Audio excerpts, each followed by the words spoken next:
Great. Thank you so much, Gerda, for the introduction. It's great to see you as always with your high energy and getting us fired up. And thanks to FAO, GAIN, and the Urban Food Systems Working Group for inviting me to be a part of this very distinguished panel. I'll give a quick introduction. I'll have some slides, but I'll try to go quite quickly because the panelists are pretty outstanding, and I think it'll be great to hear from them. So let me share my screen. So how do we feed cities well? What do we need to do? This is a huge question, and one that is growing on the international development agenda. We know that cities are growing. There's cities growing all over the world at various scales. And we know that we are reaching peak rural population. By 2022, rural populations will start to come down. And already 85% of the urban poor in Latin America and 50% of the poor in Africa and Asia are living in some type of town or city. And when we look at where people sit, only about 15% of the world's population are living in the hinterlands. So urban places are growing. So there's a real need to focus on urban places, and they're expanding and they're encroaching into areas where we grow food, for example. It's estimated that by 2030, urban expansion will grow about 2.5%, and it doesn't seem like a lot. But 80% of that growth will be in Asia and African cropland areas, as you can see from this map. In some of the places that are very productive, highly productive places in Asia and Africa, will see significant urban encroachment. At the same time, urban diets and nutrition are changing. About 1 in 3 children under the age of 5 that are stunted are living in urban areas.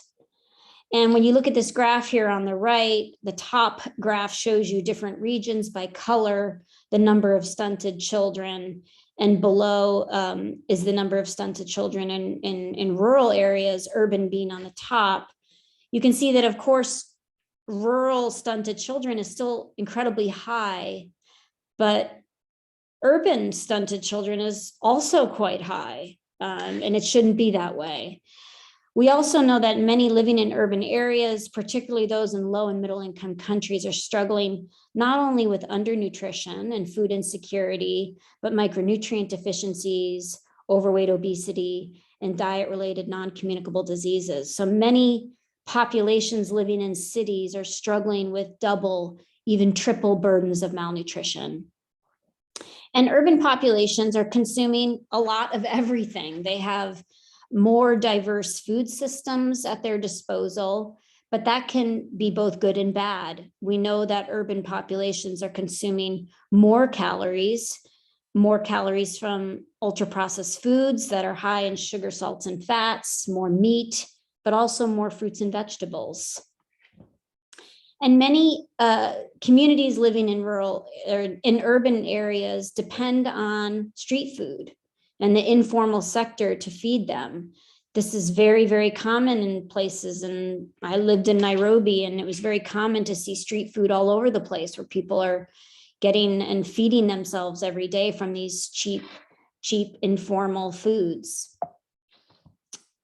And this is a paper that we published about a year ago with Tom Reardon, showing that in Africa, which we traditionally think of as being rural, is changing in a very dynamic way, and their food systems are changing.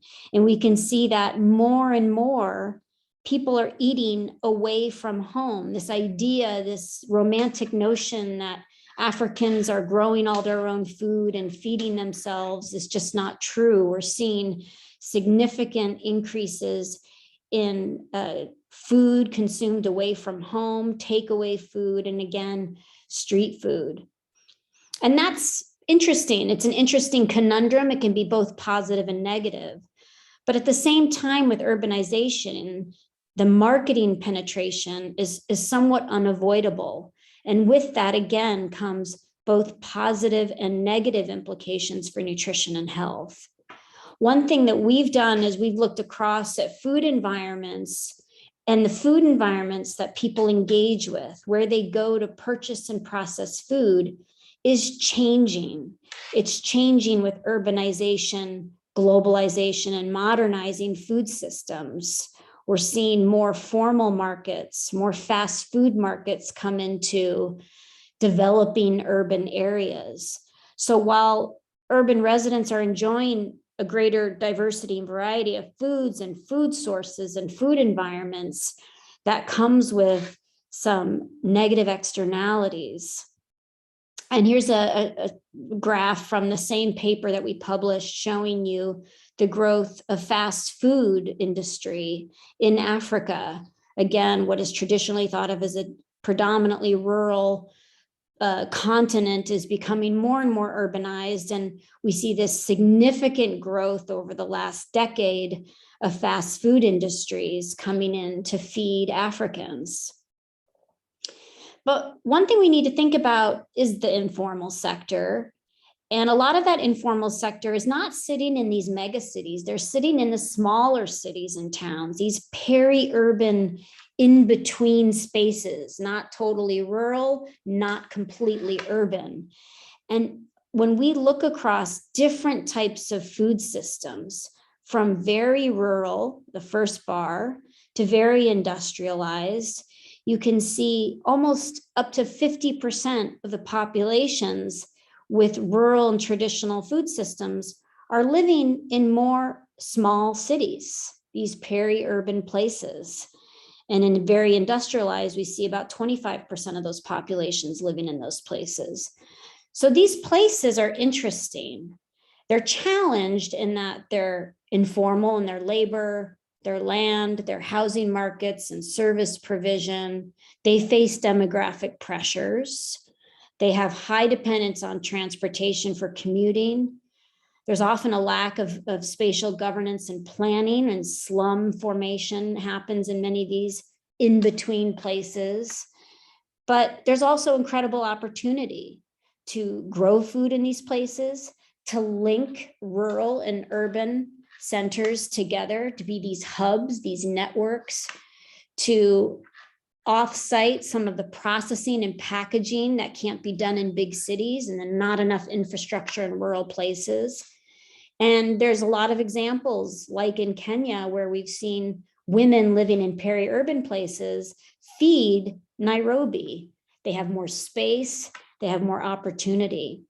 They just need the organization and the investment into these peri-urban places. So we often think of peri-urban areas as challenging, and they are, but they can also be an incredible source of opportunity for small and medium enterprises to grow. So the key thing with urban areas is diversity.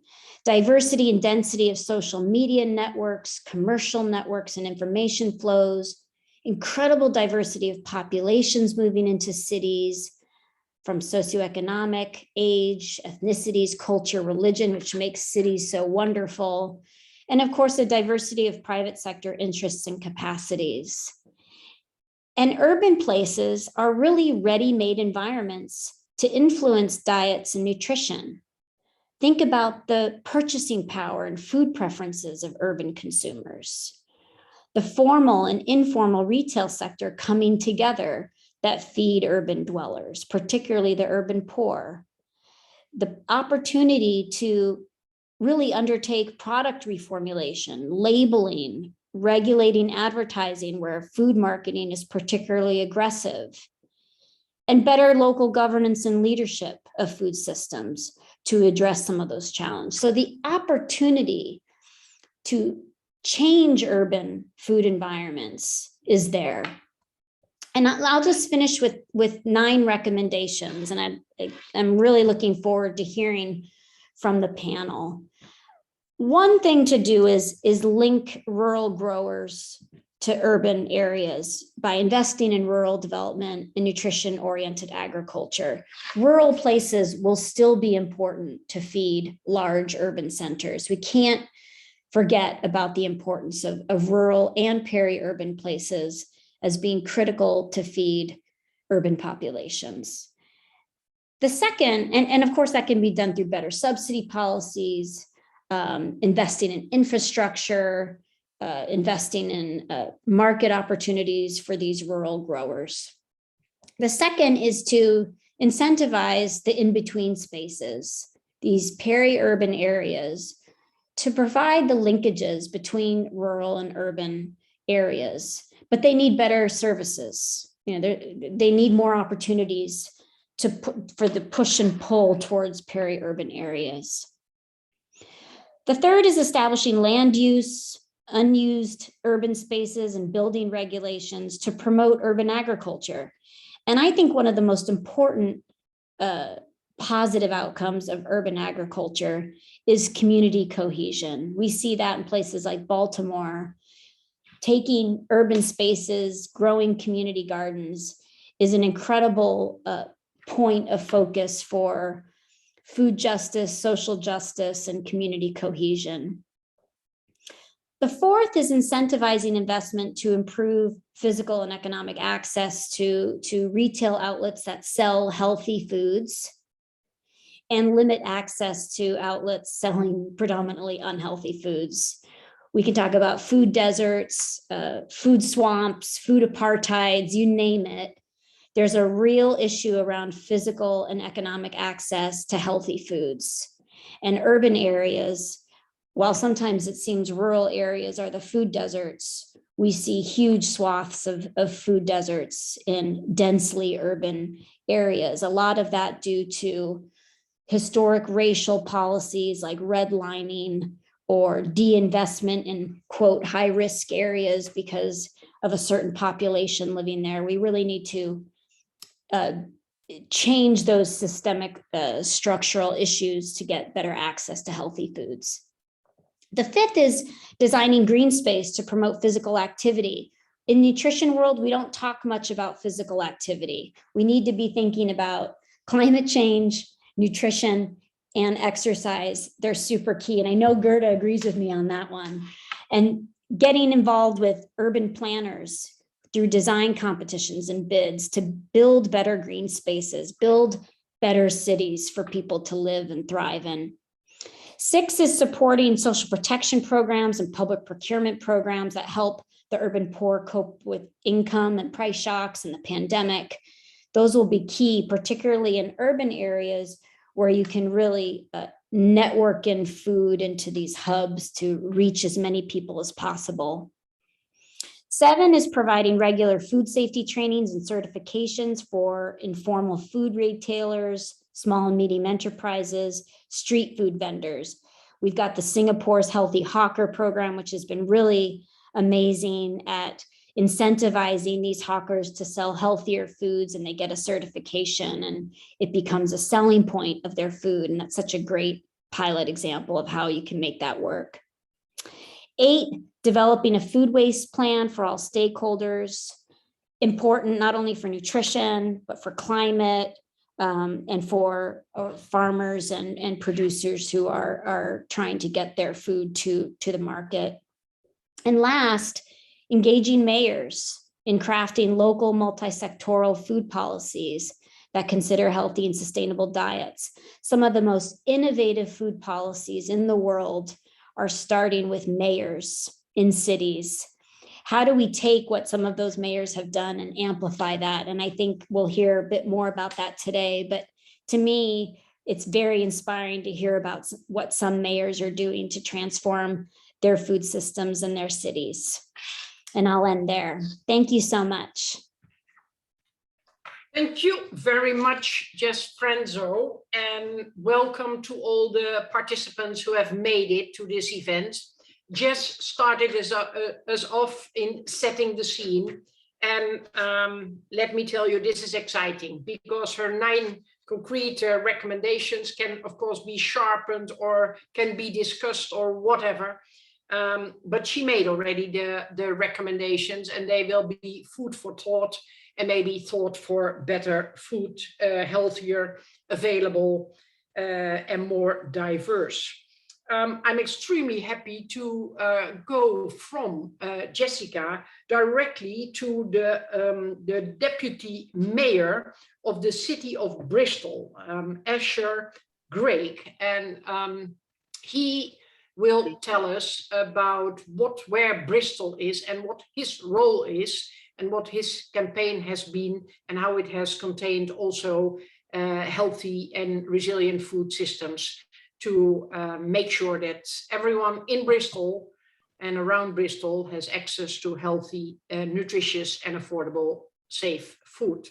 But before I give him the floor, let me invite you to put your Q&A. What is the question that you really want to get an answer to during this event? Put it in the Q&A and also tell us which panelists you want to answer the question, and we will include them in the questions that we have for all the panelists. Now over to the Deputy Mayor of Bristol. You have the floor. Thank you so much. And thank you very much. Oh, first I need to apologize. I called you sir, but you're a woman, a lady. I was going to correct you, don't worry. Apologies, but you have the floor, ma'am.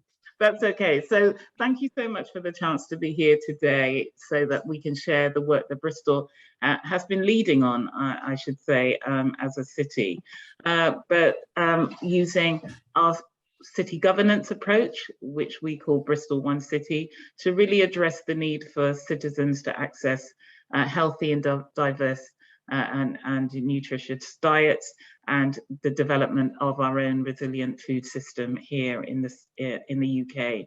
And Bristol, many of you may not know, is now one of the leading, if not the leading, food city in the United Kingdom.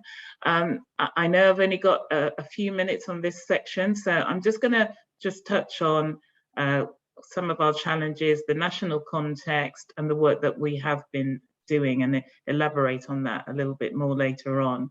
But around 3 months ago, the British government actually announced a new national food strategy, which will be the first independent review of England's food systems in over 75 years. It sets out clearly changes to systems and diets that are needed to meet existing government targets on both health, climate, and the ecology. Bristol as a city welcomes its recommendation for a good food bill, which requires cities to develop a food strategy with communities. And that's something that we are already doing here in Bristol. We're also lobbying government to work with us as a city to give every child access to nutritious, affordable, and healthy food so that they can be healthier, happier, and more productive. Our administration's food and catering procurement policy has been updated to ensure that food that we acquire is sustainable, nutritious, and healthy. We have introduced a policy that bans junk food advertising, and we are the first city in the UK to make this bold move. Our city's strong food partnership is taking a much more wider and strategic whole food system approach, welcoming non-governmental organisations to lead using their specific expertise. Bristol is a place where people grow food together and we eat together, where businesses source local nutritious food, and where the charitable sector really teaches people to plan and cook healthy meals. And this is key to building community level resilience. The challenges for us as a city is no different from any other city, particularly in the global north. We are seeing an uptick in people being overweight or obese, which is increasing their risk of diabetes, cardiovascular disease, the discrimination and stigmatization leading to depression and anxiety. We also looking at our physical activity in the city as well, which is really important. We have a very low number, 28% who are meeting the government's, 28% is the government recommendations around physical activity. In Bristol, we're looking around 14%. In healthy eating, over 50 of adults in Bristol meet our 5-a-day fruit and vegetable recommendation. Women significantly more likely to achieve the recommendation, more so than men. And in Bristol, the following proportion of people eat once per week. For sit-down meals, that's around 38%, cafe-style meals, 24%, fast food takeaway, also around 24%. So what are we doing? So we've got a whole host of initiatives and actions that we are taking to address those. We have a Bristol Healthy Schools program, a food program, where we are working with over 30 schools in the city at this moment in time, teaching them how to cook and grow food healthily. And obviously that this translates into benefits not only for the children themselves in school, but also for their families. We're also funding a whole range of locally based community-based organizations, food organizations, who again are based in local communities and helping those communities, particularly in the most disadvantaged areas of the city where we are seeing real issues around lack of nutritious meals. We are putting resources in place to enable that to happen. But okay, Madam Deputy Mayor, I Yes. don't want to stop you because I think we 4 can minutes. listen for an hour to you, but we need to move on. That's I have okay. 2 questions, and I'm sure we will come back to you. What triggered the governance of Bristol to bring in this change of strategy? Yeah. And what are your biggest challenges from the processed food companies, or from the government, or from legislation, or from international institutions, etc.? So this is your opportunity to share your problems and challenges. So do you want me to answer those now? Yes. We do it a little bit more informal, because this might be challenging also for the speakers after you. Okay. So I suppose, well, the trigger for us was looking at Bristol was already a Silver Award-winning sustainable food city. So from 2015, Bristol became a Bristol Green Capital Partnership City. So food became a real focus then. But we were also very much aware that it was a very privileged year, because there were a number of citizens, I feel, there were a number of disadvantaged communities that actually did not really truly benefit from some of the initiatives that were happening during that whole year. And that was clearly identified, and we needed to do something about it. We also have something, the Joint Strategic Needs Assessment. Our public health team does an analysis of where we are at. And as I said before, we could see the data, the graphs going in the wrong direction when we're looking at obesity, lack of nutritious meals, etc. So, you know, so the imperative was there. We'd already won silver, and it just made sense for us as a city that is very progressive and green. And obviously, I was also championing it. I think in order for us to make real change in the city, it needed a political champion, and you had that in myself as the deputy mayor, but also the mayor. Again, it had to be a collective effort. It couldn't. Thank you very much. Monica Korzum has put a question in there. Did you get pushback from the private sector? Private sector are our biggest champions. The private sector are our partnership is a real partnership, and I have to say, I take my hands off to the private sector. In 2017, we made a decision that we were going to make sure that no child would go hungry during the summer school holidays, and we needed to raise over £100,000 to set the wheels in motion so we could make sure that we fed every child who was on free school meals in our city. The government refused a bid that we did for funding.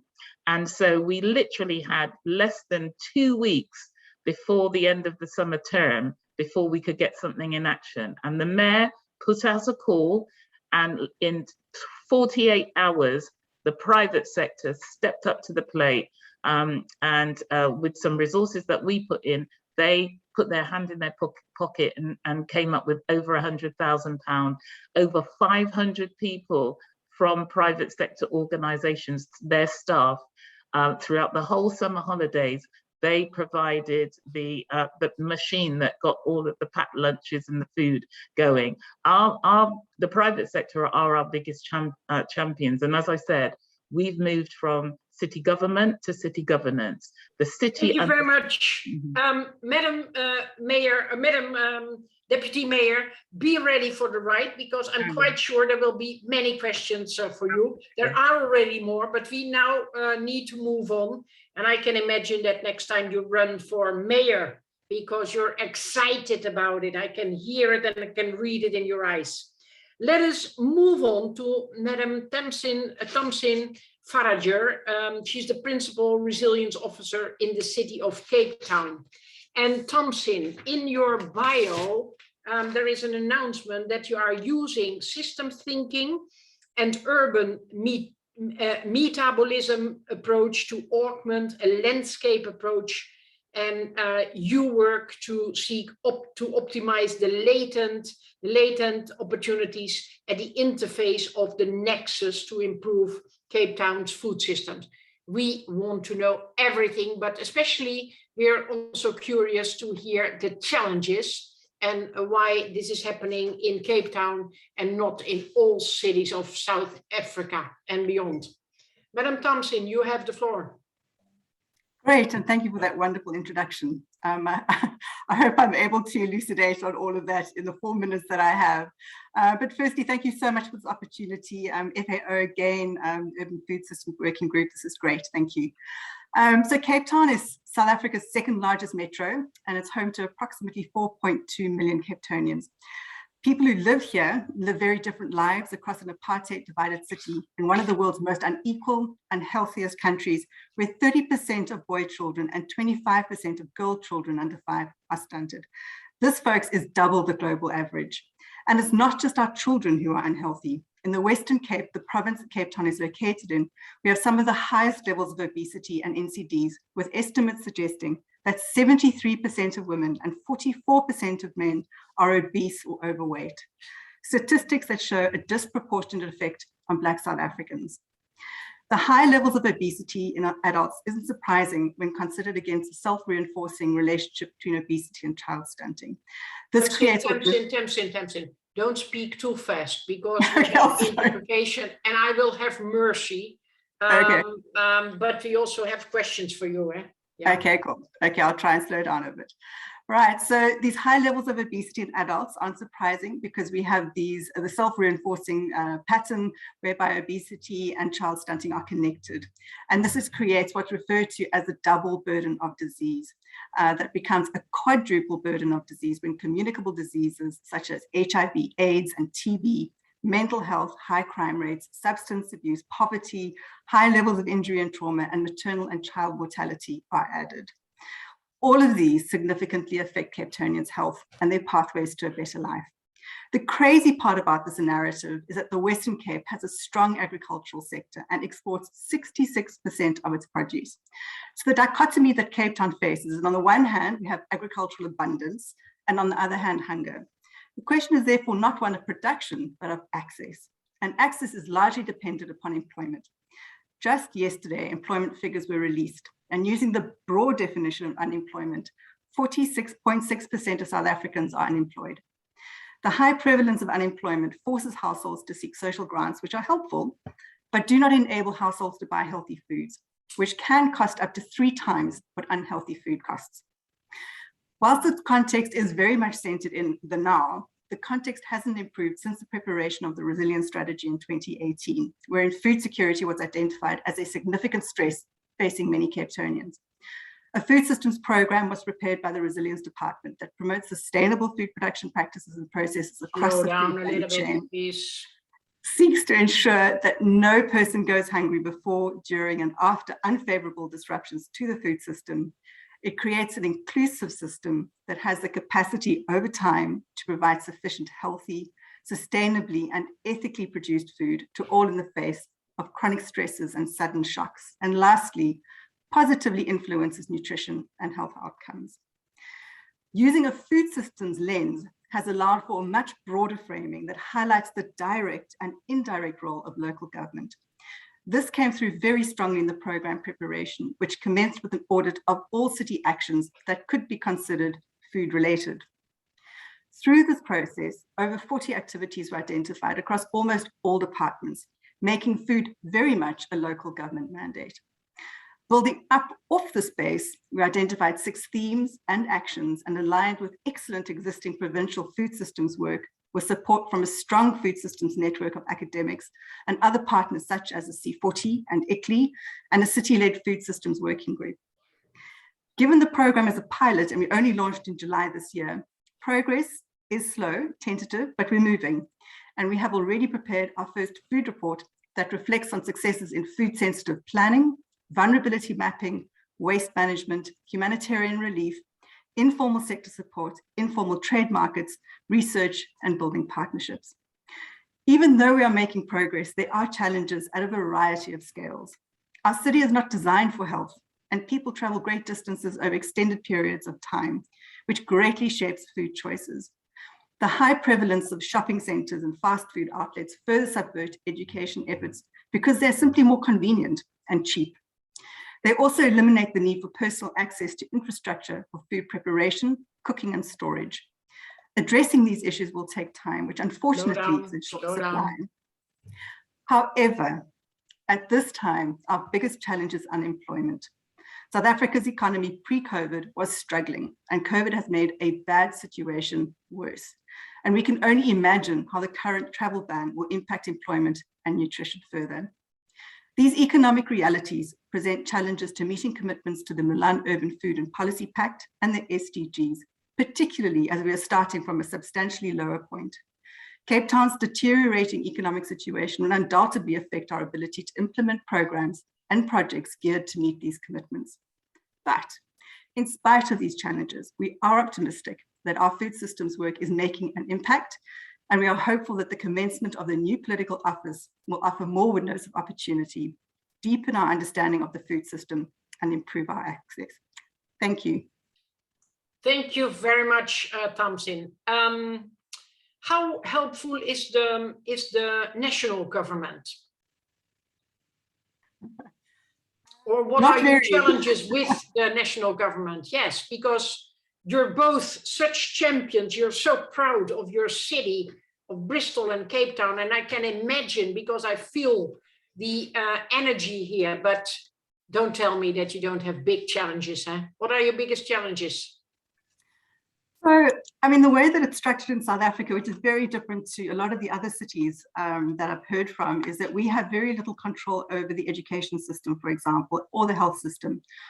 All our hospitals and schools are provincially managed, which means that that's a whole lot of leverage that we don't have control over, which doesn't mean that we can't have partnerships, but it does mean that there's a whole space that we can't really influence too strongly. I think from a food systems perspective, one of the big challenges is this shift towards the thinking of food security is not an urban agriculture or an agriculture production type problem. It really is something a lot more complex, which is kind of cool because it means that there's so many more opportunities to intervene. But that shift hasn't really happened in, for example, the provincial government or at the national level, interestingly. And in preparation for today, I did some research into the food dialogues that were part of the UN Food Systems Summit earlier this year. And we weren't even, cities weren't invited to participate at all. And nothing has been fed back down. So I think our challenge is that we're not integrating vertically. And we are also having some difficulty, but integrating horizontally, but we have the food systems working group, which is transversal within the city, and we're able to share and learn and leverage off each other's experiences, which has been great. Thank you very much. Two humble ladies who were very proud of their own city, almost refusing to share their challenges and problems and how they can be addressed by others, for instance, the region, or for instance, the government. But we move on and we have opportunities to ask questions later on. And still, you're all participants, 92 participants, you're all invited to put your question, concrete question, in the Q&A box and address the question to one of the panelists. We go to Indonesia, and we are extremely happy to have Mr. Anang Nunggrana, the Director of Food and Agriculture from the Ministry of National Development and Planning from Indonesia. Tell us, sir, about how Indonesia is working with the power of its cities to get food systems resilience and diets healthy and accessible and affordable. Thank you, Gerda, for introducing me. I think this is really quite significant, important discussion among us, not only as the continuing from our last global food system dialogue, but how to make this dialogue going into the practice, into the reality. Well, in Indonesia, we do have 34 provinces and also roughly 300 sub-districts and almost 150 cities.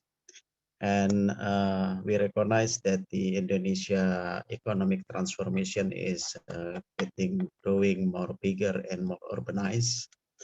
And our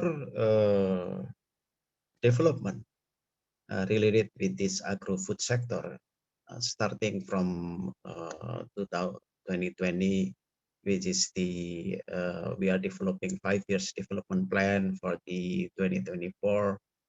This sector considered to be more nutritious oriented, and we realize that this more nutrient oriented is not just only a matter of just giving biofortification or fortification or such thing like that, but also giving the capacity building for the local government to deliver the program on the food security as well as on the more nutritious food. From the national perspective, we are providing special fund, roughly starting last year, $20 million as a part of our fiscal transfer to support our local government, including cities, to have their program and on the improving the food security and how to integrate the food security perspective into their city planning.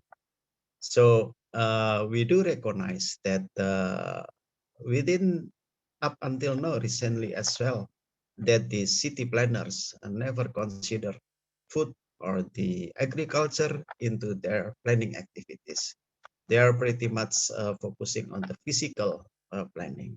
So to provide this support for the local government, we are hoping that at least they could develop on the program that at this moment currently through the UN family farming program.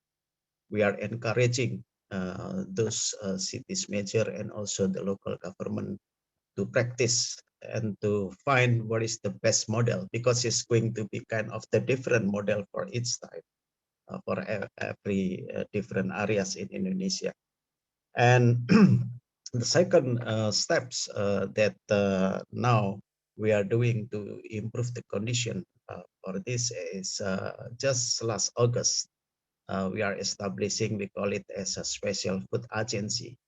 This agency will be doing as the intersectoral coordinating among the food issues, the food activities, and the food matters especially to focus on the improving the food safety.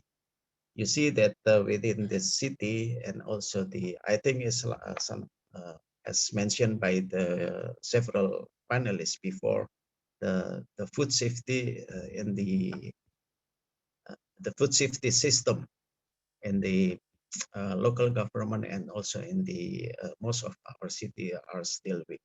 So those are the updates from us, and we are willing to share with other panelists. Back to you, Gerda.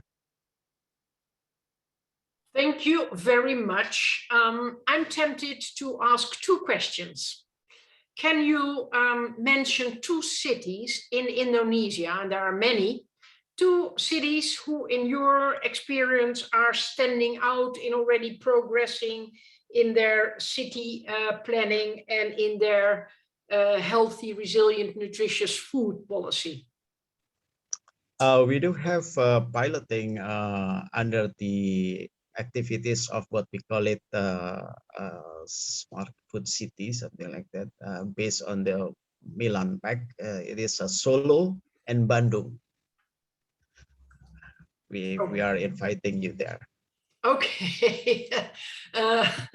If we can travel again, inshallah. Inshallah. Thank you. Thank you, Inshallah. My second question is on how to bring the right players together, because your background is from agriculture and food systems approach.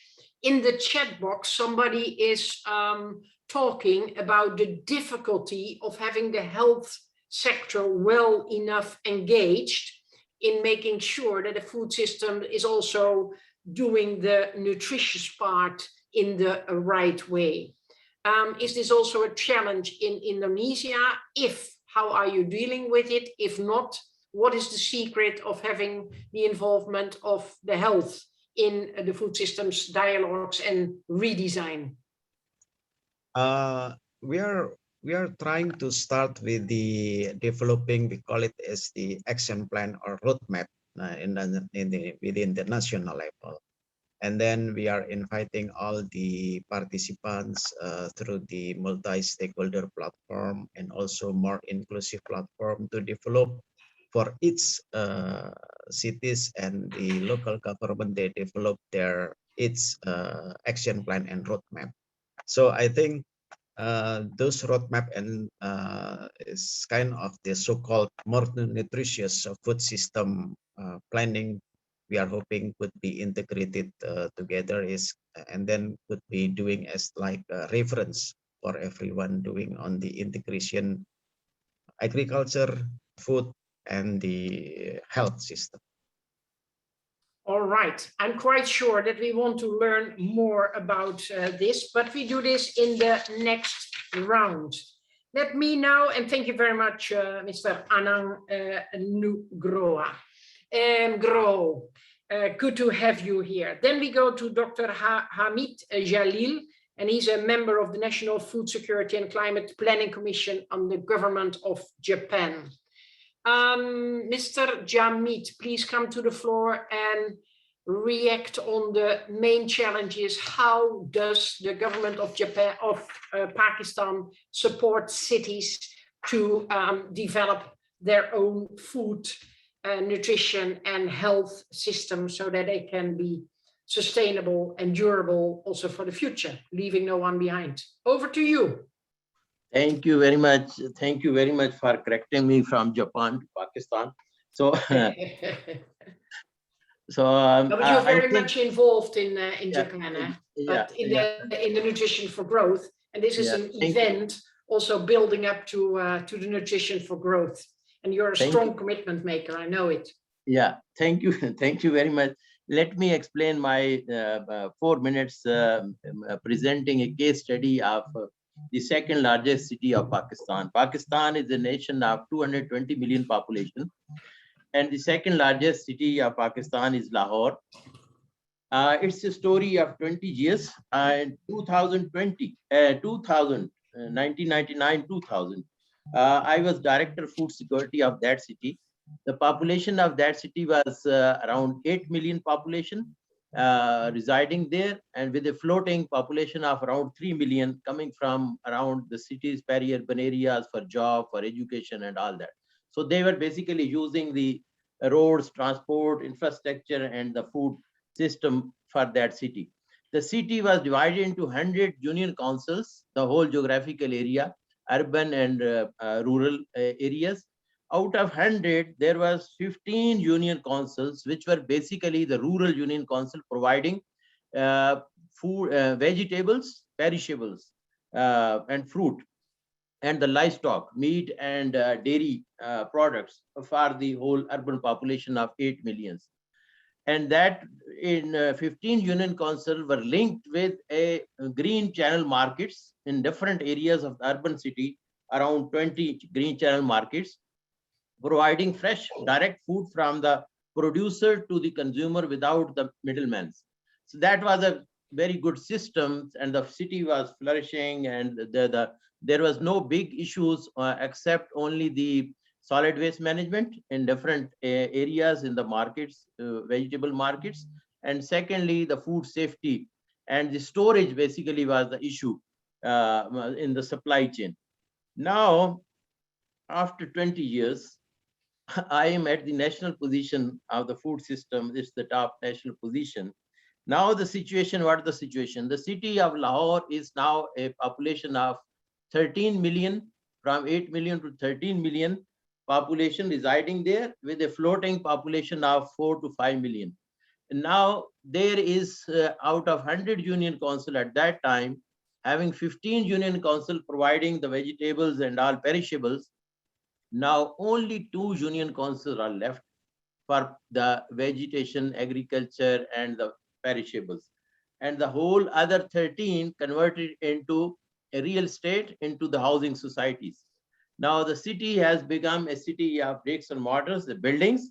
There is less greenery, and now there is a big issue of the provision of perishables and the food, fresh food areas. The food coming from all around other cities, that is now creating the transport issue within the city, creating the food safety issue, the supply chain issue, the storage issue. All these are the issues which are now creating problem. And the city has become almost 40% of the population is now in slums. And this is the situation, the case study. This is exactly the picture of almost all cities, major cities of Pakistan. This is the now situation. Now the what the government is doing, that is the second part of my, I think, round. If you allow me, I can explain here or in the second round. No, please go ahead, because we want to hear about Okay. what the government is doing to support cities. Thank you very much. Thank you. Now this is the situation I mentioned here. This is almost all cities. So at this stage, because this issue is basically the local government issue, and then next step is the provincial issue, then what has to do with the national? But as I mentioned, this is the situation of whole Pakistan, the major cities, and the transportation, the shifting from rural to urban is so fast. So this has become a national issue now. Here as a planning commission, because it deals with the national policy, planning and development related to food systems. So what we have done, 3 days ago, one of the expert in the housing system, he has presented a detailed presentation on this situation. And based on that, the planning commission has constituted a 3-members committee. I am heading that committee. And what we are going to suggest, number one, we are going to suggest to the highest constitutional body, Council of Common Interest, with a clear policy, regulatory, and the master plan guidelines for all the major cities. Because as the major cities grow, the urbanization and housing structure, so we are going to review the whole regulatory framework, whether they are food systems sensitive or not. Currently not, because in every master plan and housing society, there is a space for the school, for hospitals, for markets, for playgrounds, but none for the food security, food systems. Now the agriculture, which is basically vertical agriculture, and you can develop there a good, I think, supply system with the provision of food safety, food security, place and spaces, and all open spaces in the housing societies, which are currently 60% of the plots are vacant. So we are going to suggest how to utilize those vacant plots for the perishable productions, and how to change the master plans and impose and ensure the implementation of the master plans for allocation of special food security areas in every city. Then we are going to suggest a nationwide food safety management system and food safety regulation implemented by the local governments or the provinces. So these four different area suggestions we are going to frame, and we will be able to present policy, regulatory framework, and master plan guidelines under a nationally monitored body who will monitor and ensure the implementation of these for a sustainable and resilient food system to ensure the food security, including the food safety system. So hopefully within next 2 months, we are going to frame all these guidelines, and maybe some chance I could be able to share that document with you once we develop that document. Yeah, thank you very much, Dr. Hamid. Why don't cities prioritize to take care of the food and nutrition of their citizens?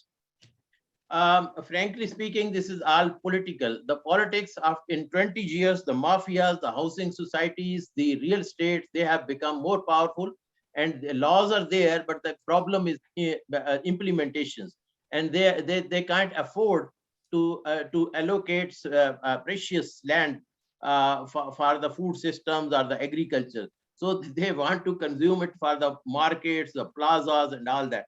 So that is basically, I think, the issue. Political system and the governance system. So that is the major issue which we are going to take over that. I have one more question for you, building on your the proposal to have, or the decision to have, a Threehat commission coming forward with concrete proposals. How will this take away the root causes? I mean, you have explained it's beyond, this is beyond food or not having attention. It is, if you want, not the right behavior of too many players. Actually, the members in that committee, one is the infrastructure member who will take care of all, and one is the social sector member who will take care of all the social aspects of that. So we are going to take all the, because our approach is remove the cause, not the symptomatics. That's why the national level forum has jumped in and leading that basically it's a local government issue, but it has become a national issue. All right, thank you so much. I'm quite sure in the next round you will get questions on this. You are also able, and this is a message to all members of the panel. If you have questions to a colleague panelist, please also be ready for the right to ask a question so that we can have an interactive discussion. And beside this, all the participants are invited to put their questions in the box. Thank you, Dr. Hamid. Now we go to Dr. Laurence Haddad. He's the Executive Director of GAIN, and I know he has been thinking and writing a lot about urbanization and all the challenges dealing with food and nutrition. Over to you, Dr. Laurence Haddad. Thank you, Herida. Nice to see you. Thank you for chairing this so energetically and interestingly. So I want to focus a bit on the UN Food System Summit, and as we lead into the N4G and beyond it. So the summit did lots of things that the nutrition world can really build on. It accelerated the uptake of principles like the need to think and act systemically. It emphasized the need for rapid action at the country, that is country-led and country-driven, very much in line with Sun's new strategy. And it identified the potential for lots of new and unusual partnerships. So this creates lots of opportunities for nutrition. Doors and windows are opened, the ground is prepared, the stage is set. But how do we align and unleash the capacity to seize these opportunities? I mean, I think that's a key question for cities and urban authorities. Now, cities work horizontally. I think Tamsin called it transversal in terms of multi-sector, multi-stakeholder action, and that's good. And they also work vertically, right? We heard that from Pakistan and Indonesia. They work vertically in terms of connecting the local with the regional, with the national, and ultimately the global. So cities sit at this crossroads of the vertical and the horizontal, and at the crossroads, they can be bottlenecks, or they can provide a strong impetus when it comes to the flow of ideas that are transformational, relationships, resources, and actions. So the question is how to prevent the bottlenecks and provide the impetus. So my observations, and from listening to our Bristol and Cape Town colleagues as well, and I think cities should consider acting decisively on their own. You know, don't wait to be exemplars. Look at Bristol, look at Cape Town. They just decided to just do it themselves. They're not going to wait for the national strategies. I live in the UK. I live in Brighton, which is another progressive city that begins with B, like Bristol. And Brighton had a food strategy long before the UK had a food strategy. And I'm sure Bristol did as well. Second thing cities should consider is, and they are doing, is collectivizing. I think if you collectivize, you have a stronger voice. Look at C40, look at the Milan Pact. In fact, I would like C40 and the Milan Pact to work more strongly together. I think there's a sort of a degree of unhealthy competition, and they seem to be beautifully complementary. If they could work together more, they would have an even stronger voice. And the third thing I would like cities to consider is connecting with processes beyond their boundaries, you know, beyond their complete control, to influence them, to create more favorable conditions like N4G, COP, UNFSS. National processes, I think, need to acknowledge, embrace, and support city experiences. Don't be threatened by them. Cities are part of nations, right? But the example from Indonesia is a really good one. National processes also need to make sure cities are well integrated with the rural towns and the rural areas. This is Florence Egal has made this point in the chat box. And I think our Pakistan colleague was talking a lot about how to make sure that supply chains are strengthened because of the Lahore development process rather than undermined. And then finally, Gerda, before I turn it back to you, I think global processes need to do better. They need to see cities as engines of change for multilateral action and for modeling norms and behaviors. Look at the powerful role that cities have had in leading the way in climate change. I want cities to be powerful drivers of food system change, not just for cities, but for nations and globally. And then finally, global processes really need to look to cities as sites of learning, not just about what works, but about how works. You know, change is really hard when we get down to organizational incentives and rivalries, and we get down to human relationships and politics. And the examples from Bristol and Cape Town show the passion and leadership that is absolutely needed to make change happen. And back to you, Gerda. Thank you very much. But wait a minute, because I have questions for everyone, and also for you, Laurence. I'm not going anywhere, don't worry. No. Very good. When it comes to cities, your plea is very strong. Why should, I mean, the plea of combining forces, joining forces between C40 and the Milan Pact? I don't know what is there. We are not able to sort it out. But how can international players like FAO, GAIN, EAT play a role in unpacking this and unleash the power of these organizations? Because Bristol is something, Cape Town is something. I mean, it's amazing. But there are so many cities who are already doing this, etc. And it is a missed opportunity if it's about people that these organizations are not supporting the big cities to make it stronger and everywhere. Yeah, well, and I think the organizations you mentioned are trying to do that, both on the horizontal transversal axis, and we are trying to support and facilitate and be good partners, walk the same journey when the cities want us to be there, and find that we add value. And then we're trying to do the connecting vertically as well, plugging cities into these more global and national processes and vice versa.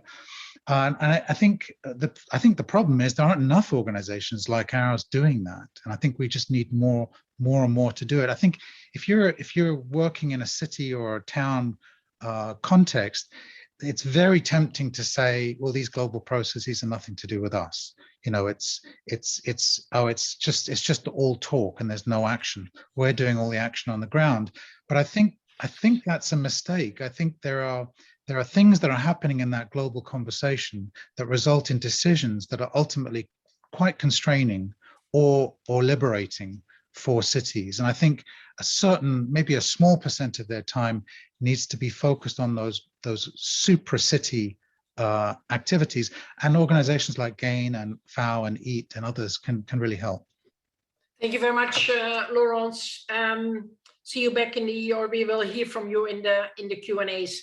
We go to Nancy Alberto. Nancy, you are the Deputy Director of Nutrition, the Nutrition Division in FAO. And let me share an experience with you. When I became the Minister of Agriculture, Nature and Food Quality in the Netherlands, one of the first invitations I received to visit was an invitation from the city of Amsterdam in the Netherlands to visit them. And my advisors said, no, ma'am, you're the minister of the rural area, not the urban area. And I said, you know what?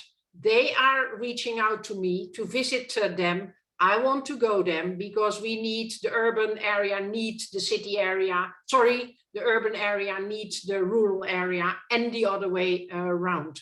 What is the role of that FAO can play here? Over to you. Thank you, Gerda, and really thank you for that personal reflection to help get me started on my remarks. But before I jump in, let me also thank the organizers for the chance today. And it's been really fantastic to hear the examples from Bristol and Cape Town, and also the intervention from the national level colleagues as well. So I'm excited to have the opportunity to share from a FAO perspective. And so coming back to what you're saying, you know, FAO's mandate as a UN agency, we're really to respond to demands of countries and regions. And we also have a normative function to play as an organization of the United Nations. And so we as FAO have really been doing a lot to support members at the national and the local level through local governments in terms of transformation of urban food systems upon demand for that type of support. So we benefit from a blueprint within FAO, and this came again from a call for guidance on how FAO could help support its members in national and subnational level for addressing transformation of food systems and needs for urban populations. And this is the FAO Framework for Urban Food Agenda. And it's not prescriptive. It's more about a vast range of policies and programs and initiatives that have been developed and implemented by national and subnational governments and partners to enhance food security, to enhance nutrition, and to enhance sustainable development in urban areas, but also in those rural areas that are under their influence and everything in between. It's that continuum, that rural-urban continuum. And it's not just this framework, it's not just about focusing on food in cities. That's not the perspective it takes. It's really recognizing and then trying to positively influence those connections, the locations, the balance of power and influence across urban, rural, peri-urban, urban linkages that make up that complex urban food system. But Gerda, that's not all that FAO has been doing in this space. We've also recently launched the Green Cities Initiative, which is aimed at improving livelihoods and well-being of urban and peri-urban populations, and really coming at it from more of an environmental perspective, but linking it also to green spaces for physical activity, which was brought up earlier, and in increasing linkages with sectors such as forestry for urban forest, peri-urban forest, and linking that not only to environment, but also diets. So though it comes in from a different perspective, it's linking back to that urban food agenda perspective. We also, just this year, developed and had endorsed a new nutrition policy for the organization. I know, Gerda, you're aware of that. And this helps frame how we can take the entry points across all of these different types of food systems and leverage them to ensure that we're doing the best for healthy diets. It sets out a mission for FAO and nutrition, which is to tackle malnutrition in all of its forms by accelerating action across agri-food systems to enable healthy diets. And with that mission statement, it helps prioritize what are those actions that can be leveraged across these different initiatives. So if we take this guiding nutrition strategy and our urban agenda, we can come together to really maximize our efforts to find strengthened food systems for an urban population, but also linking that rural market, that peri-urban system as well, and then all of the actors working in the food system in between. So if I have time, Gerda, I might give a couple of examples as well, because it's not just about strategies and talk, it's also about putting that in action. Well, that's always something we are interested in, because we need more action and more focus on getting things done. Fantastic, fantastic. So I'll real quickly just, there's an example in Puerto Viejo, Ecuador, where FAO has been supporting coming together of local and regional governments to implement innovative regional procurements so that we can link school feeding programs to local agricultural production, helping support stable markets for the producers and healthy diets in those school feeding programs, and doing it at a regional level and a local level as opposed to the national level, so that local context can be supported. There are also a number of cities, Tunis, Lima, Dar es Salaam, where FAO has been supporting with studying and mapping the food retail environment. And this has actually been done in collaboration with GAIN. So Lawrence is here, and I thank him for that collaboration.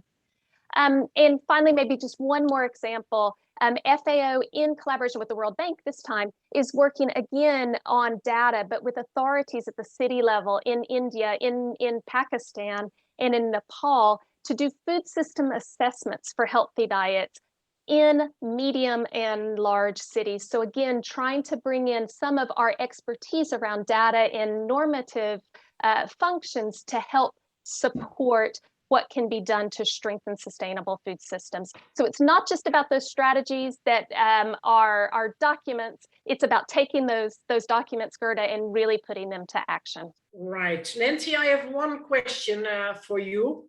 What is the most important thing in getting the procurement, the public procurement of healthy food organized at a regional level in a country? I think it's really, Gerda, about partnership.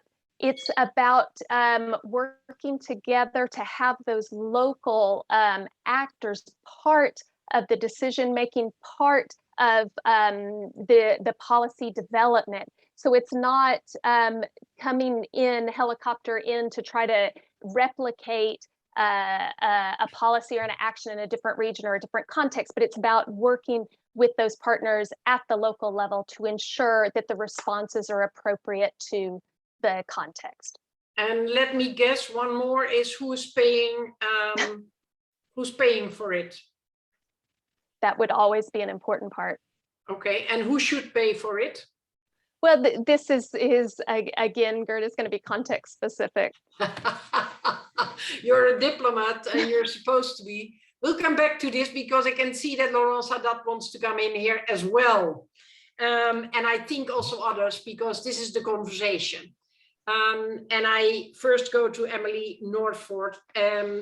She is the manager of urban food systems. So maybe she has already an answer to this question, but she is representing the EAT Foundation. Emily, you have been waiting in a very patient way, but just jump in and come forward with your exciting examples, but also with the challenges. Great, thank you, Gerda. And thank you to all of the other panelists. It was really interesting hearing your interventions, and it all quite relates to each other, and I hope we have time for an exciting dynamic conversation later on. So I'll speak a bit about EAT's work supporting cities with urban food systems transformations, and also a little bit how that relates to national government as well. I'm really glad that Gerda and Jess both referred to some key background information in the beginning of this session.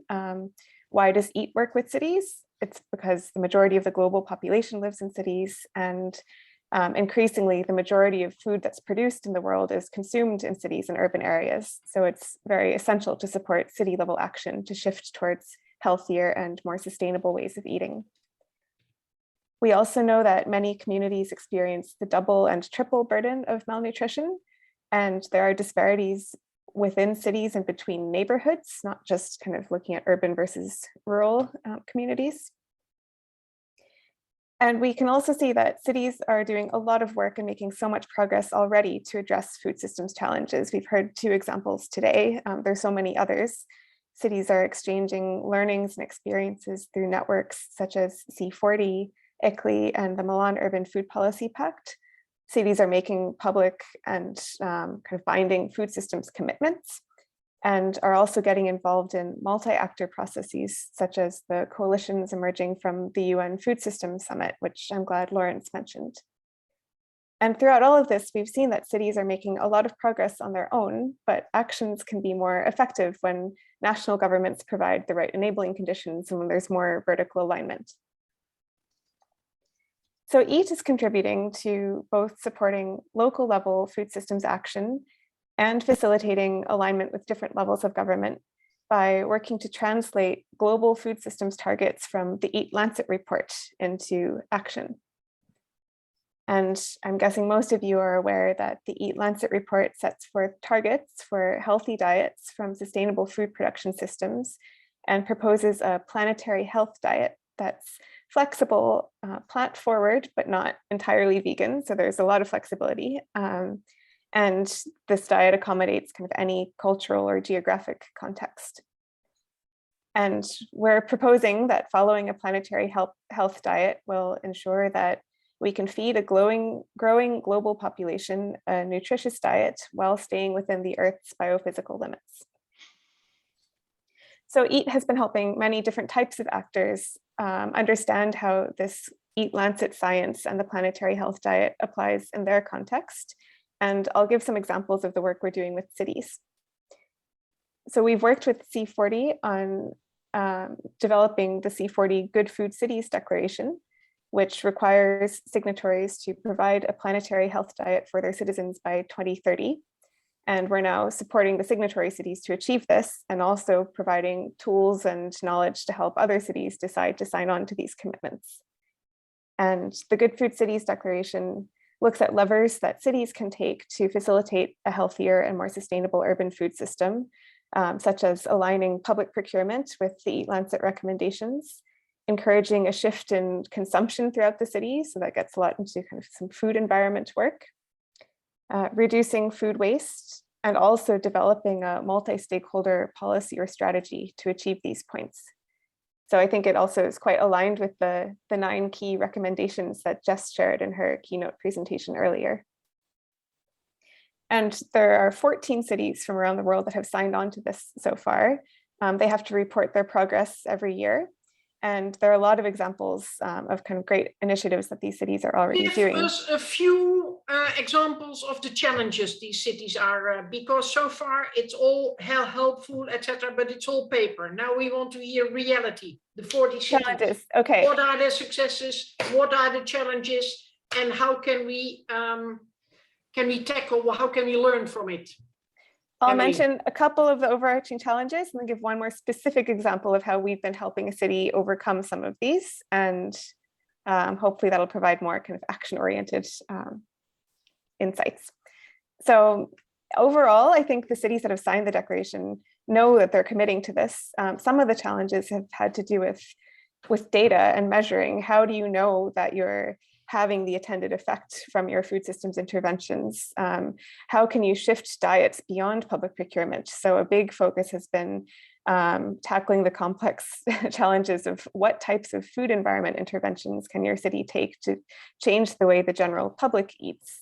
It's one thing to change school meals or something you're directly responsible for, but how do you kind of have a broader impact on food consumption within your city?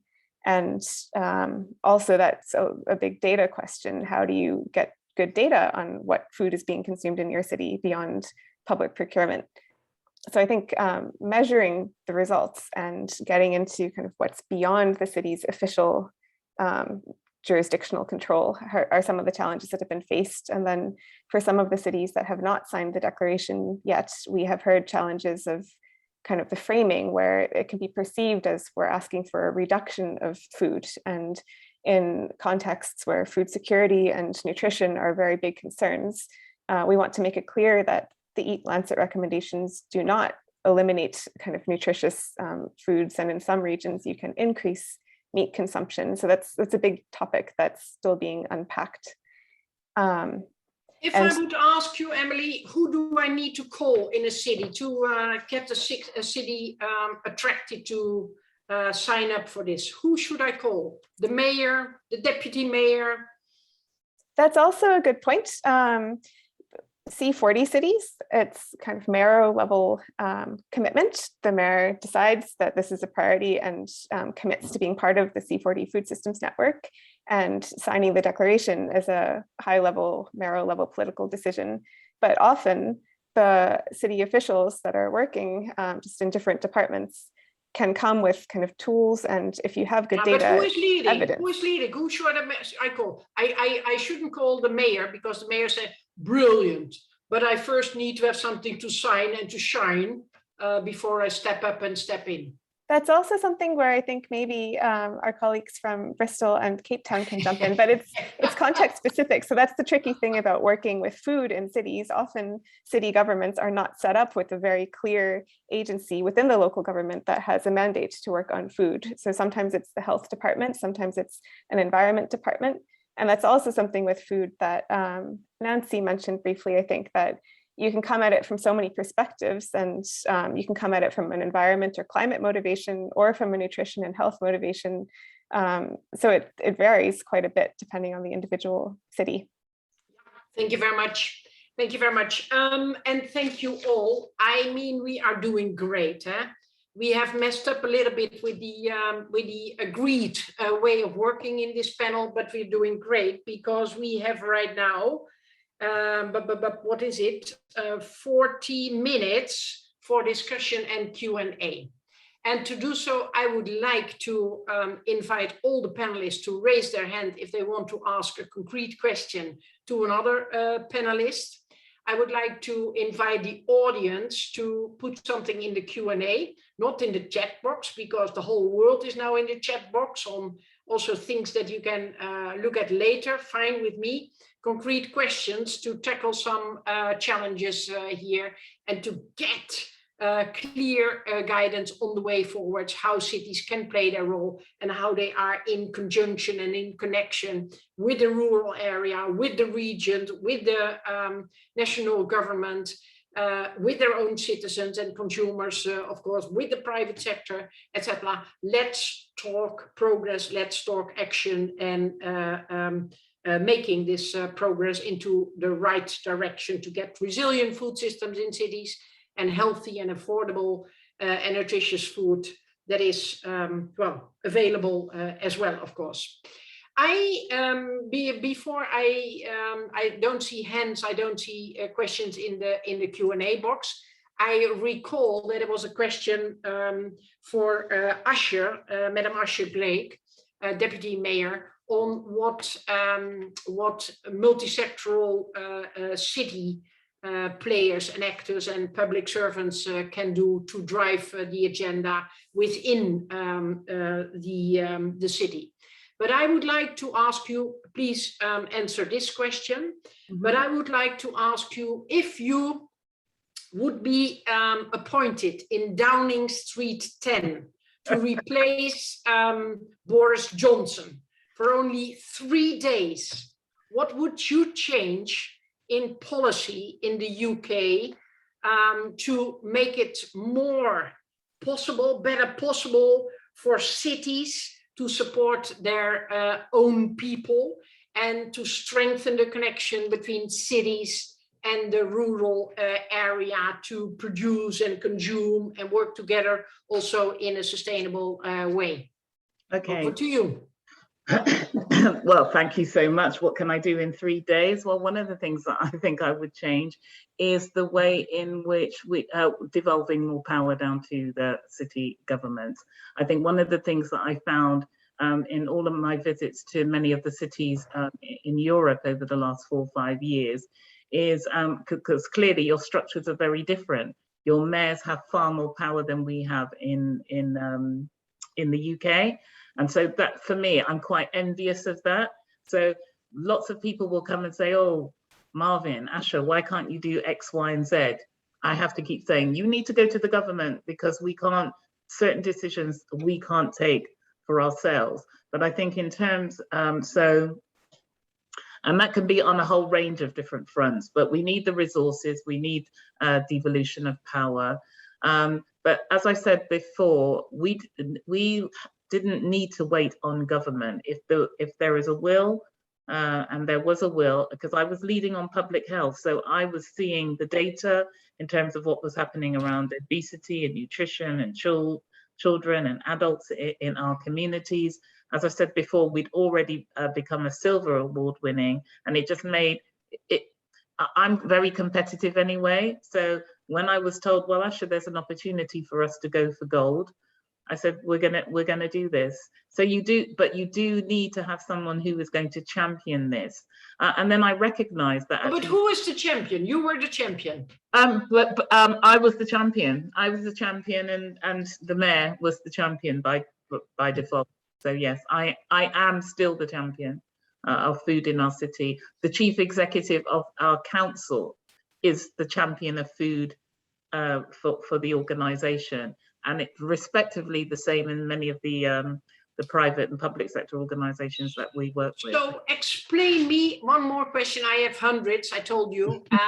Explain me, because I, from time to time, am surprised that it's never part of campaigns, election campaigns or running campaigns or re-election campaigns, etc. Food and healthy diets or green space is seldom an issue. How is it possible that they are so excited about it? I think it's the way how we sold it. And I think what was really important, it wasn't about the council trying to impose something on the city. It was co-created. This was a collective effort.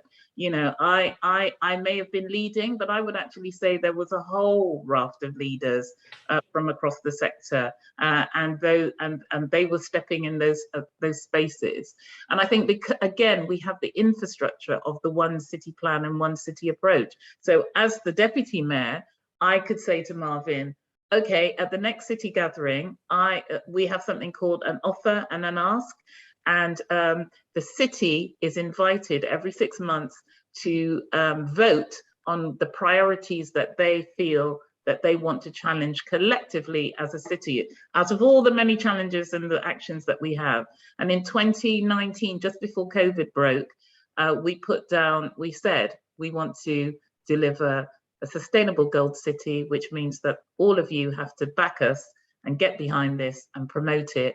And they all voted, and yeah, the whole, and we had what, 400 or 500 people on Zoom, and they all voted, and food was one of the top 3 out of maybe 10 priorities. So it's the way how you sell it, but it's also the climate emergency. I mean, yeah. We've also ensured that food is now integral to all of the policies and plans and strategies that we have in the city. We're not missing a trick. We're not missing a trick. Thank you very much. Laurence Haddad, it's so amazing, and it triggers me from time to time. Why is food and nutritious and sustainable produced food not often a topic in political campaigns? It's always about bridges and schools and hospitals and what have you, and more jobs. But what about our day-to-day quality of life? Can we change something, or will it be impossible? Over to you. Yeah, thank you, Gerda. I mean, your comment has got me thinking about the youth movements that really became empowered through the process of the UN Food System Summit. And I think the councillor from Bristol was saying that there was a voting process. There was a similar voting process in this youth movement that now has over 100,000, probably a lot more now. I haven't checked the website recently, more than 100,000 signatories, youth signatories to it. And they voted amongst 17 different priorities, and healthy diets was the #1 voting action that they thought was really important. So I'm wondering whether whether the growing youth movement, the growing radicalization and politicization of youth around food, climate, nutrition is going to change that. And I think my guess would be it's going to change that. Now, and I have to leave very soon, Gerda, to go to another N4G event, so my apologies. But before I go, I just wanted to say, what is it that GAIN is doing to help connect the global, the city, the national, the city, and the subnational? We are working with the Action Track chair organizations, so EAT and CARE and WWF and ECAD and the Club of Rome. We're working on developing something called the Food Forward Consortium that is going to focus initially on cities, and it's a way of raising lots of funding to support cities to do more transversal stuff and critically more vertical stuff. So I will happy to provide more information. It's at a very early stages. Gerda, I think you're going to be involved in helping us develop it. But that's a very concrete thing that we are doing coming out of the Food System Summit. We're obviously going to be doing it in close collaboration with the Urban Food System Coalition, which has also come out of the Food System Summit. So lots of energy coming out of that summit, lots of energy going into N4G. The question is, how do we capitalize on the energy and convert that into concrete action on the ground? Yeah. Thanks, Greta. Thank you very much. And if you have to move on, thank you so much for being here and being interactive in this conversation. My pleasure. Important. Thanks. I would like to go to Tamsin. Tamsin, we have a question for you in the Q&A box from Rudaba Konker. And the question is, how do you see young people leading the transformation of urban food systems? Is this already happening, or are young people in Cape Town a little bit passive on this? Tamsin, please come in. And then I have a question for Nancy Aburto on the issue Thomas Foster has put in the Q&A box. It's about the UN Habitat urban-rural linkages and the FAO activities, how to avoid duplication. But first, Tamsin. Right, so we haven't focused on the youth as a particular group, but there have been a number of initiatives that have included them. So the City of Cape Town partnered with the South African Food and Farming Trust in something called the Food Dialogues. And this year was the second year that they've, oh, actually, no, it's the third year that they've run it. And this year was a particularly different way of approaching it. They did a number of interviews, video interviews with youth, with people talking about their experiences of food and what food means to them and their relationship with food. And a lot of young people participated in that. And that was kind of a harvesting of experience to try and just start to share some ideas and the relevance, and start to dig a bit deeper into what food actually means from a more cultural perspective. But there is quite a strong climate action network of youth in Cape Town in South Africa. So I suspect that food would probably form a part of that work, but we haven't really addressed it specifically.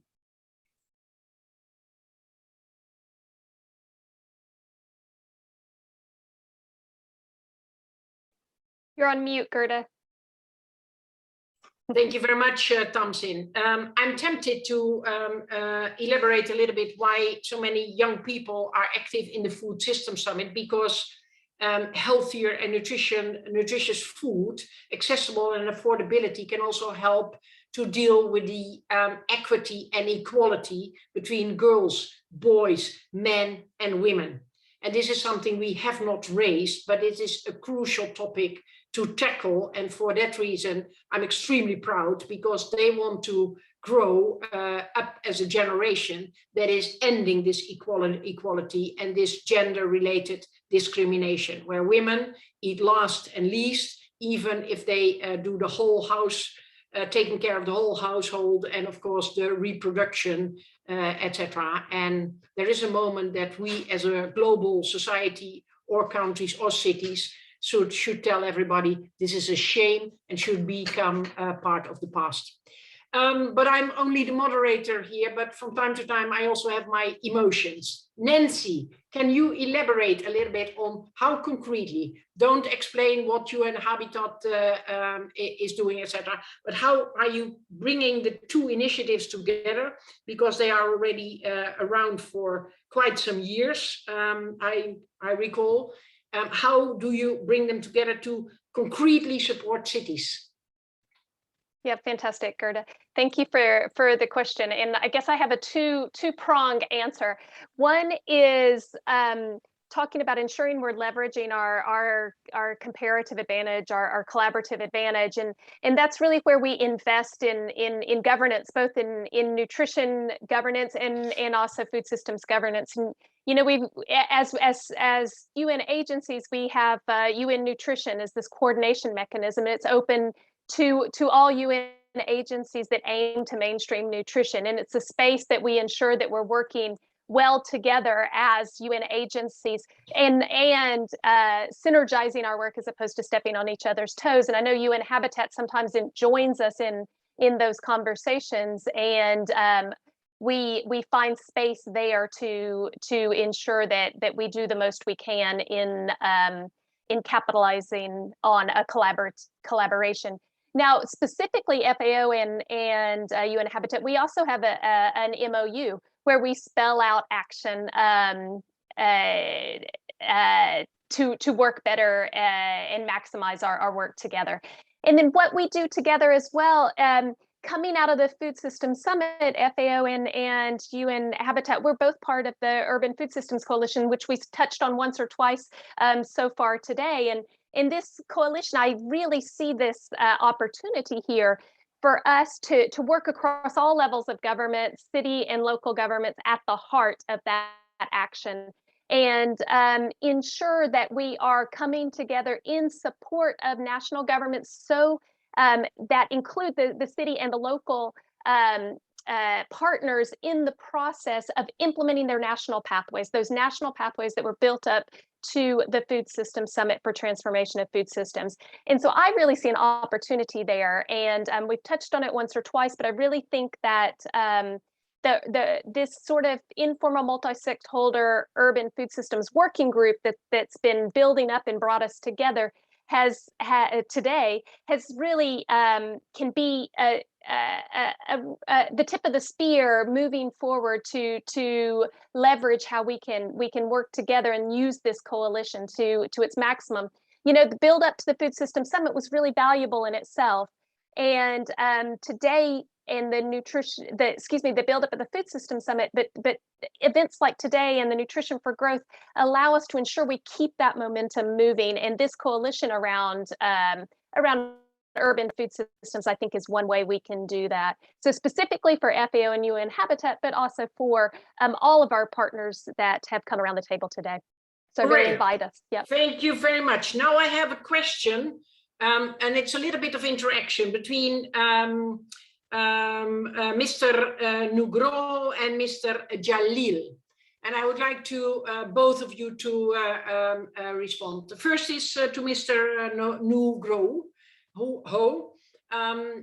You have explained that cities are paid to make sure that a food system is right. Now, how much of the need of city is this covering? and how do you measure whether cities are using it in the right way? And then I come to Dr.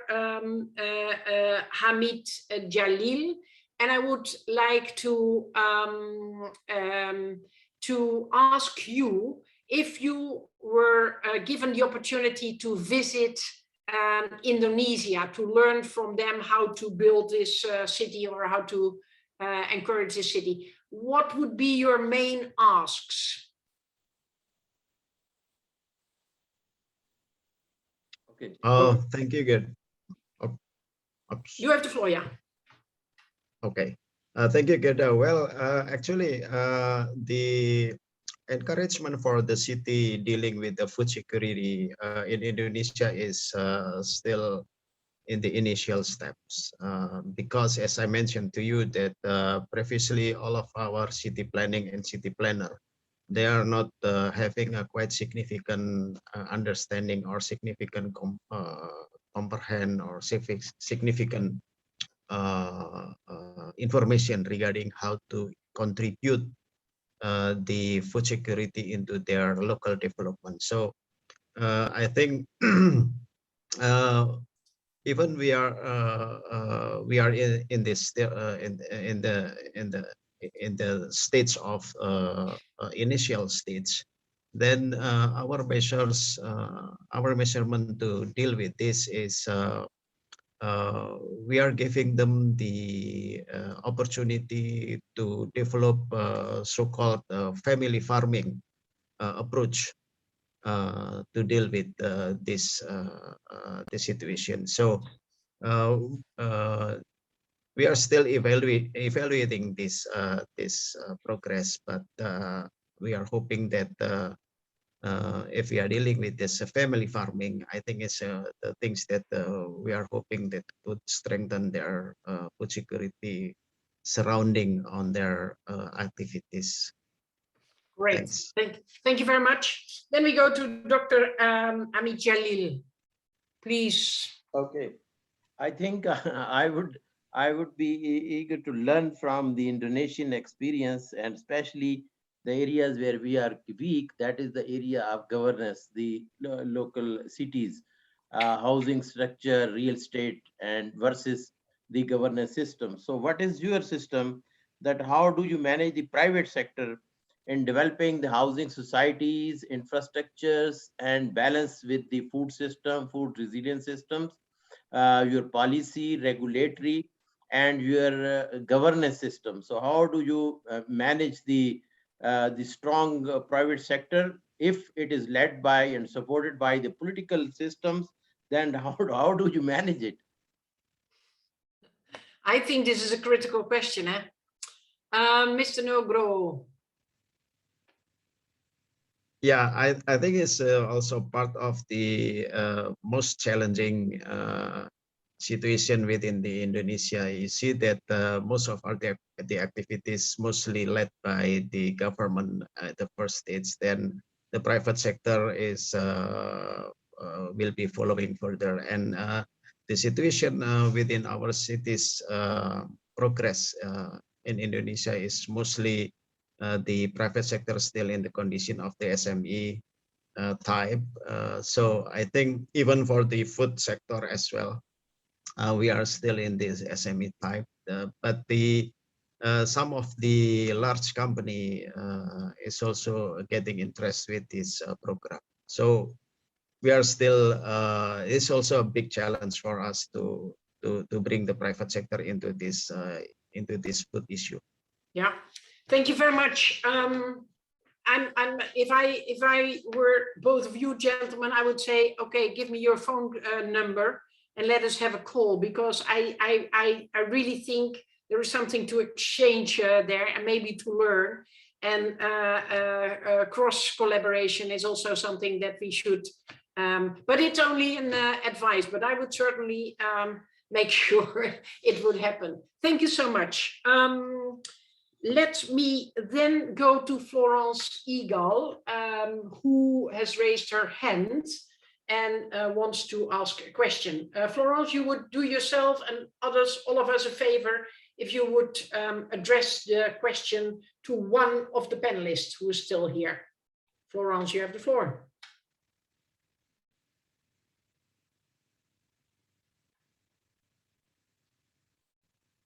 I think they are, there we go.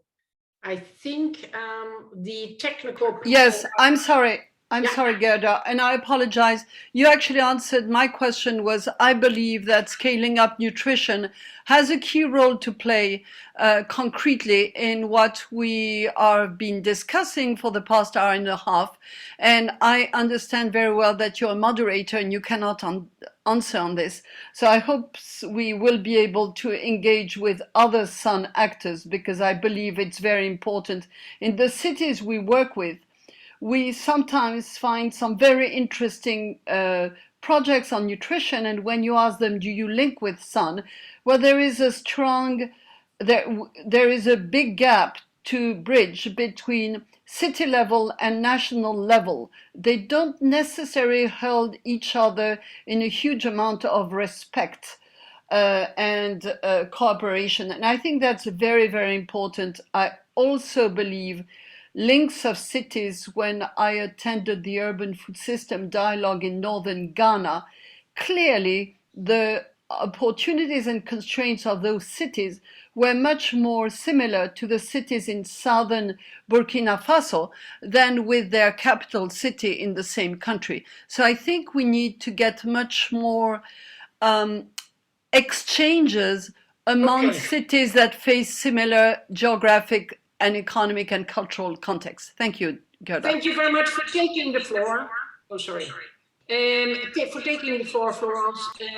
You're a passionate nutritionist. You have a long-standing experience.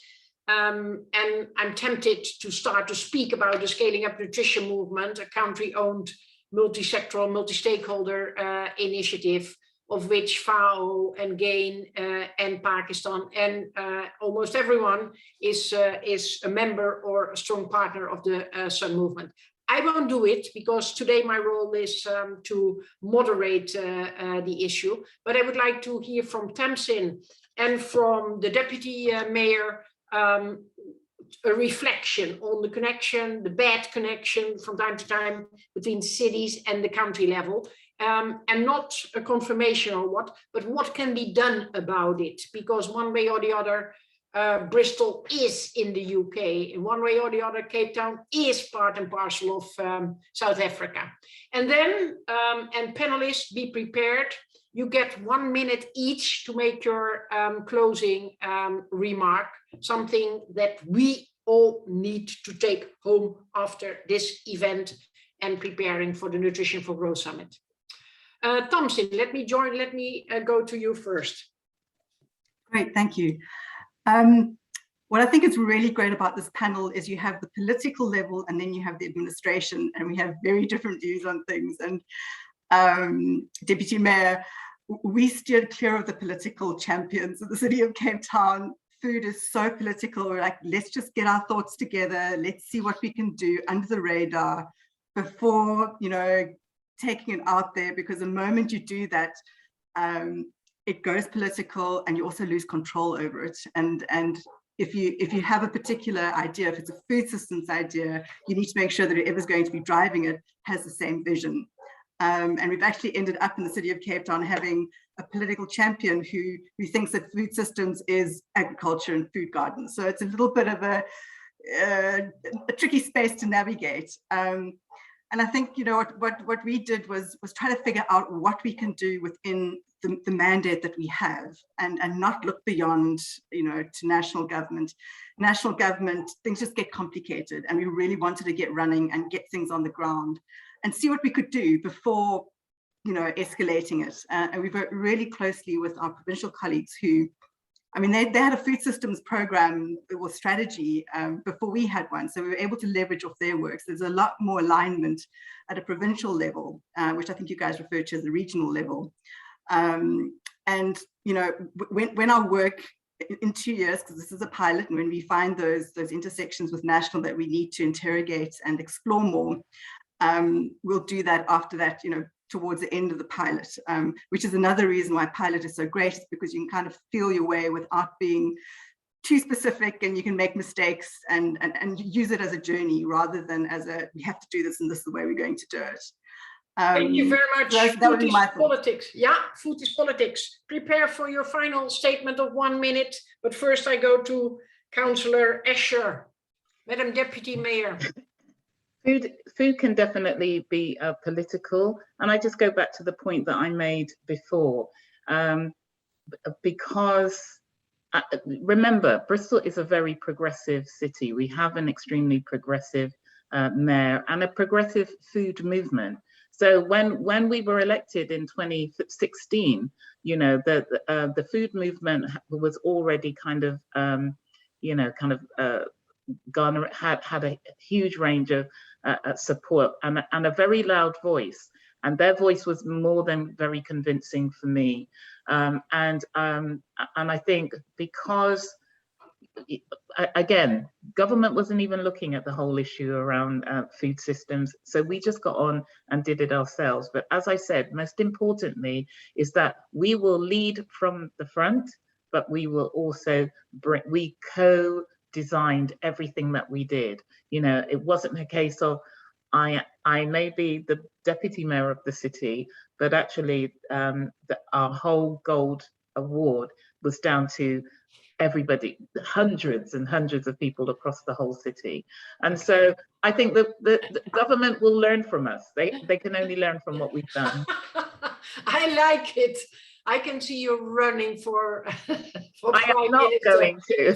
for Downing Street 10. Thank you so much. And I can also smell that there will be another exchange of phone numbers here. But that's just me thinking about it. Let me start with Emily, inviting Emily for your final minute, and then Nancy, and then Dr. Hamid, and then Mr. Anang, and then Madam Thompson, and then Madam Asher. Great, thank you, Gerda. I guess for a closing remark from my end, just want to emphasize that a focus on healthy and sustainable diets is really a win-win way to promote different agendas to all come together towards kind of a common goal. And it's a way to bring different priorities together. It doesn't matter if your main objective is addressing climate, like the C40 network, or if your main objective is achieving better nutrition outcomes. By bringing these together, it is a common agenda, and it doesn't matter if you're coming from a different perspective, you can still have a good outcome. And then that's also a point where this agenda scales very well across different levels of governance, this focus on healthy and sustainable food. And I think it's important to involve everyone in the discussion through events like this, and also the processes emerging from the UN Food System Summit, where there is growing momentum and awareness that it does have to be a very multi-stakeholder integrated effort. Thank you very much.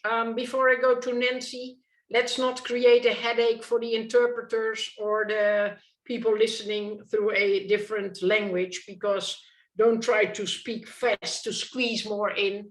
Be short and to the point. Thank you very much, Emily. We go to Nancy. Thank you, Gerda. My point is short. FAO will continue to support national and local decision makers to initiate, to coordinate, to scale up action and investment towards urban and peri-urban and the rural-urban continuum for food system transformation, for healthy diets and nutrition. And one other thing that we'll do underneath that umbrella that we haven't touched on today, but it's critically important, is we will work to address gender and social inequalities in cities and towns through improved urban and territorial food policy planning and integrated action. Thank you, Gerda. Thank you very much, Nancy. To the point, spot on, within the minute. Dr. Hamid, you have the floor. Yeah, thank you very much. I am seriously thinking and searching to find out some success stories for the rooftop vegetables or our kitchen gardening type of success stories, because in future I see that oxygen and water should be the essential part of our essential nutrients of our balance, and as well as to save the cities from smoke and pollution, we must have to take care of our oxygen, more production in the cities, and absorbing carbon dioxide together with the sustainable food system at household level. So my focus is like that. Thank you very much for being here, joining us and moving on afterwards into the right direction. Mr. Anang, please, you have the floor. All right, thank you, Gerda. I think it's I'm trying to make a short that food literacy and the food security. I think those are the two topics that really important for anyone would like to taking care for the city administration, city governance, so-called something like that. And our big challenge is how to integrate these thoughts, these practices on the food literacy and the food security into the city planning in order to make just a bit balance with the physical planning as well. So back to you, Gerda. Thank you. Thank you very much for your participation and the challenges in Indonesia as well. Tamsin, please come in. Thank you.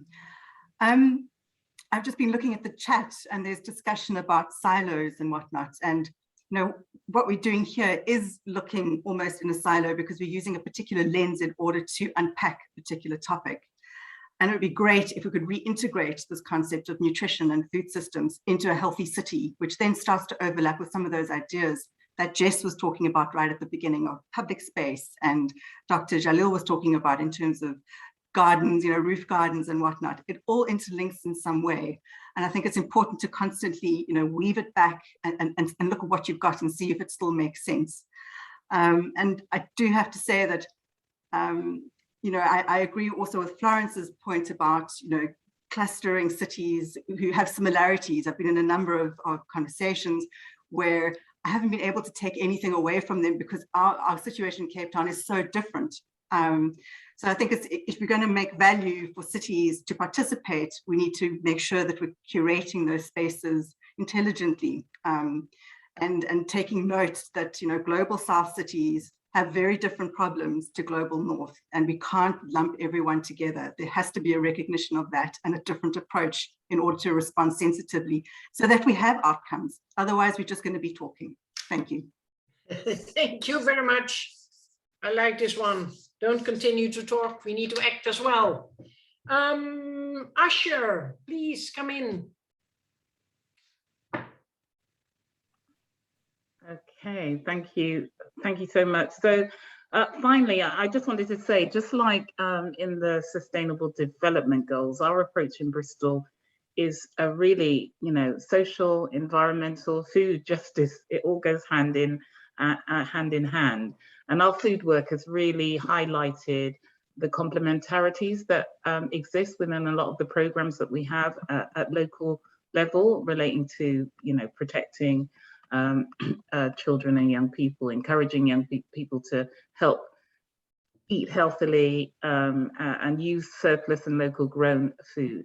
So we do need, you didn't want me to be political, but just slightly, we do really need better vertical integration between local government or central government and cities.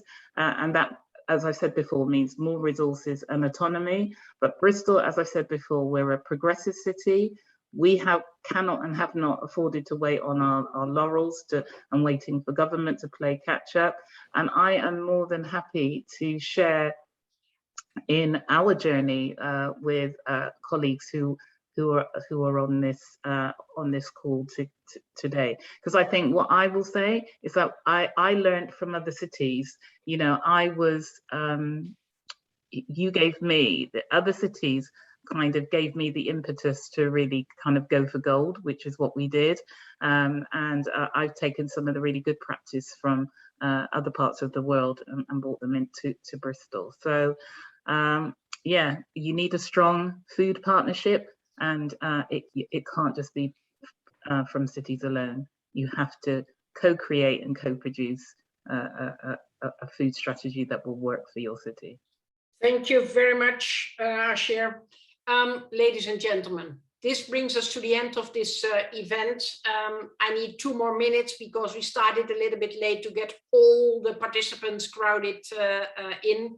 Some of them had to leave because of a busy agenda.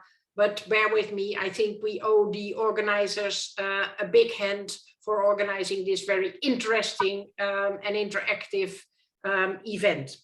I take away that food is political, food is emotion, but also is quality of life, is bringing equity, can bring equity and equality between men and women, and needs to be dealt with for the future, for a lively and prosperous future for urban people. The number is growing. So it's more and more urgent, and it needs to be taken into account if we don't want to end up with cities where people are only trying to survive, are in a jungle, not having access to affordable, healthy and nutritious and diverse food.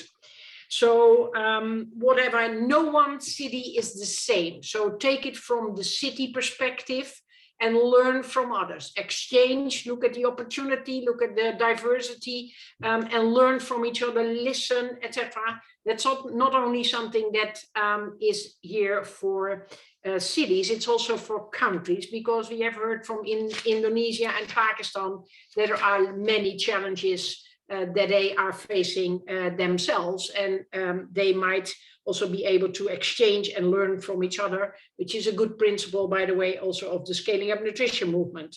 Create and use the green spaces in the city to, for instance, do urban food production or food activities, but also for, of course, exercise and action and movement. That is something I picked up from Jessica Frenzo, and I would like to embrace it, because nourishing is one thing, but part of good nutrition is also making sure that people are moving. And then, of course, create the right connection between cities and the national levels. Use each other, don't wait for each other, because you have different responsibilities, but try to find each other and then move forward. The future of cities is an important one, not in an isolated way, not in connection only with the cities, but also with the rural area, and great dynamics can be created there to find homeborn solutions and create the right dynamics and interaction. And with this, I would like once more to thank the panelists, to thank Jess Frenzo for setting the scene, and to give a big hand to the organizers and to all of you as participants. And it has been a great honor and pleasure for me to moderate this event today in the limelight of the Nutrition for Growth Summit next week. The meeting is closed. Thank you.